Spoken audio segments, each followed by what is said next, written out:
सकेसन चौरंगी पर Serena mobile के बाहर कत्ल होने वाले टिकटॉकर साद अहमद की नमाज जनाजा घर के करीब मस्जिद में अदा की गई। नमाज जनाजा में रिश्तेदारों और सियासी शख्सियात ने शिरकत की। मकतूल साद के ससुर कहते हैं दामाद के लिए इंसाफ के तलबगार हैं। मैं ये कहना चाहता हूँ कि इनके साथ इंसाफ किया जाए और मैं अपील करता हूँ गवर्नर सिंध से और मैं अपील करता हूँ IG से, DIG से और वज़ीर आला से और यहाँ का जो वज़ीर दाखिला है, खुदारा उसका इंसाफ करें। उसके क्या नाम है, 2 बच्चे हैं और माँ बाप का अकलौता बेटा था ये, तो इंसाफ करें। ये अंधेर नगरी नहीं चलनी चाहिए इस मुल्क के अंदर। साद के दोस्त कहते हैं कातिल पकड़ा जा चुका है, अब इंसाफ होता नजर आना चाहिए। और मैं साद भाई के साथ गया था वहाँ पे ना, तो हमने तो मतलब कुछ भी उनसे, अब लोग अलग अलग बात कर रहे हैं कि गार्ड से हमने बहुत ज़्यादा बात की, गार्ड से हमने कोई इतनी बात नहीं करी थी।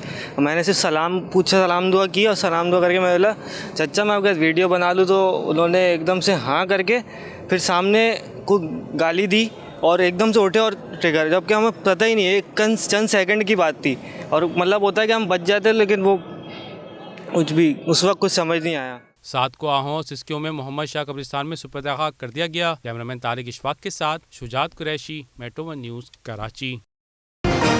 मेट्रो 1 न्यूज़, हर पल की खबर।